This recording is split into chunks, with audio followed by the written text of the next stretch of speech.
글로벌 외신 브리핑 박진영입니다. 오늘 첫 소식, 먼저 슈퍼 화요일 선거 결과부터 살펴보겠습니다. 현지 시간 3일 미국 14개 주에서 열린 슈퍼 화요일 민주당 대선 후보 경선에서 조 바이든 전 미국 부통령이 버니 샌더스 상원 의원을 누르고 예상 밖의 대승을 거뒀습니다. 경선 초반에 참패로 몰락하는 듯 했던 바이든 전 부통령이 반 샌더스 연대에 힘입어서 화려하게 부활한 건데요. 자세한 결과 CNN 보도로 확인합니다.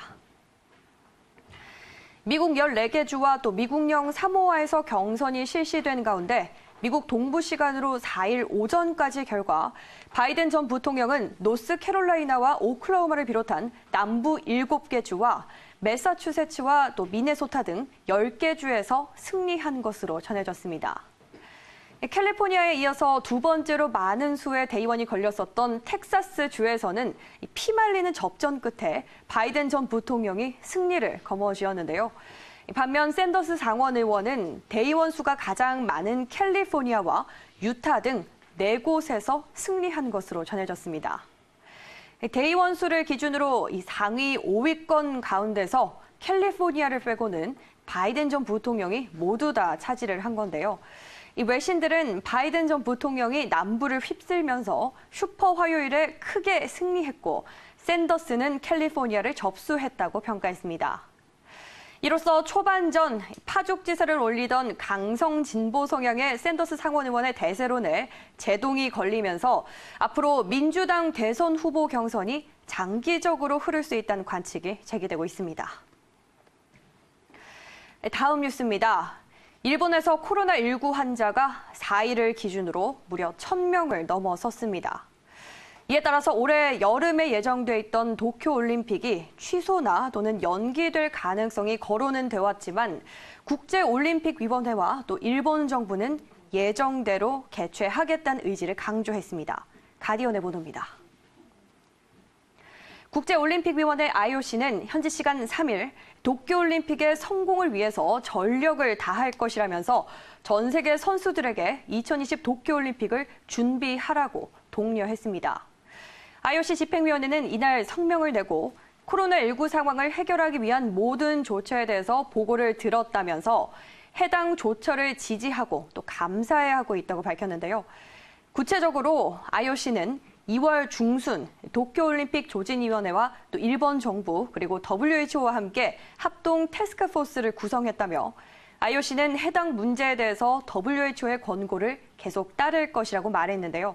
그러면서 IOC 집행위원회는 올림픽을 준비하는 데 있어서 선수들과 또 국가올림픽위원회 그리고 각국 정부 등과의 긴밀하고 협력한 유연성을 환영한다면서 선수들에게는 도쿄올림픽을 계속해서 준비하도록 격려한다고 밝혔습니다. 이뿐만 아니라 일본 정부도 도쿄올림픽을 예정대로 개최하겠다는 의지를 재차 피력했는데요. 한편 이번 도쿄올림픽 문제와 관련해서 트럼프 대통령도 이 문제는 아베 총리에게 남겨두려 한다고 밝힌 바 있습니다. 다음 뉴스입니다. 미국 중앙은행인 연방준비제도가 기준금리를 0.5%포인트 파격 인하한 지 하루 만에 캐나다도 기준금리를 0.5%포인트 인하하고 또 중국에서는 추가 인하에 대한 기대감까지 높아지고 있습니다. 이처럼 전 세계 중앙은행들이 코로나19로 인한 경제 충격을 완화하기 위해서 정책 공조를 본격화한 모습인데요. 그런데 과연 기준금리 인하라는 강수가 코로나19 사태 해결책이 될 수 있는 걸까요? 월스트리트저널의 보도입니다. 미국 중앙은행인 연방준비제도가 코로나19 확산에 대응해서 현지 시간 3일 기준금리 긴급 인하라는 강수를 뒀지만 당일 뉴욕 증시는 오히려 하락하면서 정책 효과에 대한 논란이 벌어지고 있습니다.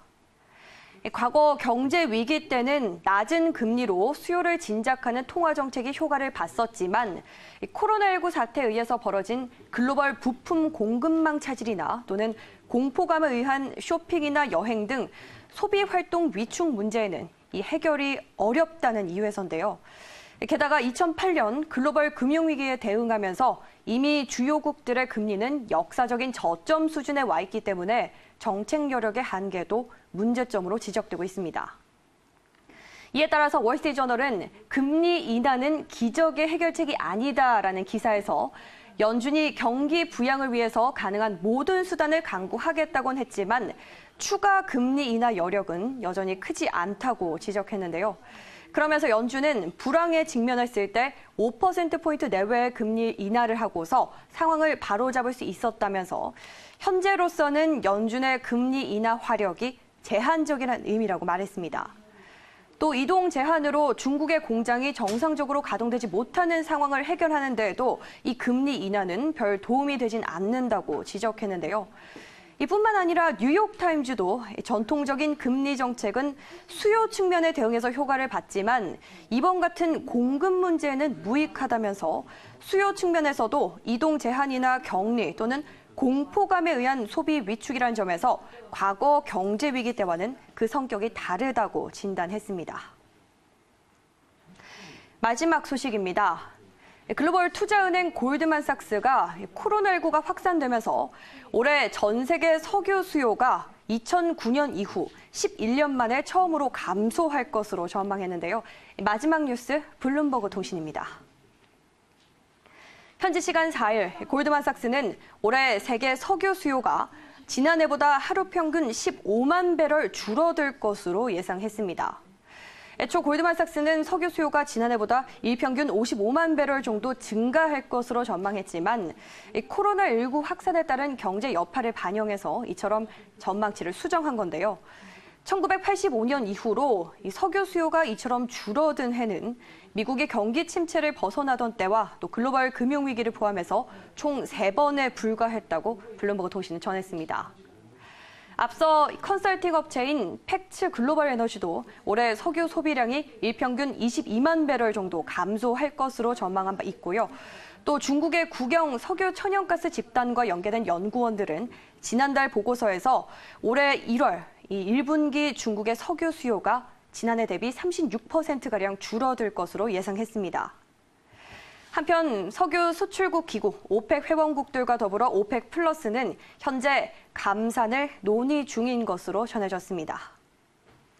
글로벌 외신 브리핑 1부에서 준비한 순서 여기까지입니다. 저는 잠시 후 2부에서 다시 돌아오겠습니다.